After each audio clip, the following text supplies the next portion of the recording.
It's, it went from 140 or so a barrel. It's below $100 a barrel now, yet petrol prices go up.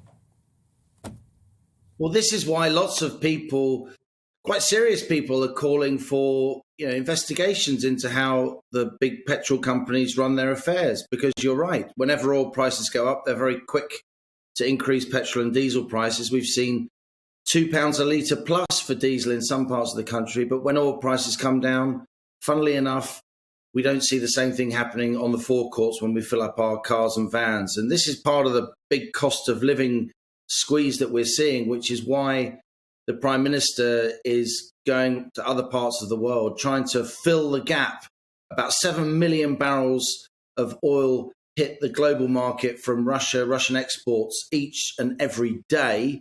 So we're looking for the Saudis to pump more. We may even be looking for the Iranians to pump more. Their oil's been embargoed on Western markets, banned effectively for many years. So the Prime Minister, I think the fact that he is going to Saudi, the fact that he is trying to get that OPEC exporters cartel, who was so important when oil prices spiked back in the 70s when we were lads, Eamon, shows just how determined the government is to try and act to bring down energy prices, because, of course, oil goes into everything. It's not just cars and vans and heating, it's plastics, it's all kinds of industrial processes. So this is a mark of just how seriously the government's taking this.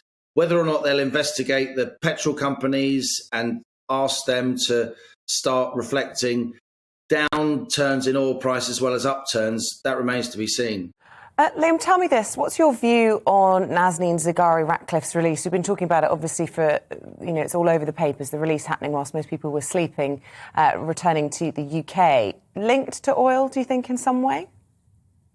I wouldn't want to speculate. I'd be careful not to speculate. I think this is just a time to be joyful for the families and say, for once, maybe the British diplomatic service, maybe some of our ministers deserve a pat on the back for what they've done. It's obviously been excruciating beyond words for the families involved. I think the families have conducted themselves with huge grace and dignity under pressure. So I wouldn't want to speculate about a link. But clearly, Iran is one of the world's energy superpowers. It's got a lot of oil and a lot of gas. And for years, that oil and gas has been corralled, if you like, politically excluded from global energy markets. Maybe not now. We shall see. But I wouldn't want to make a direct link.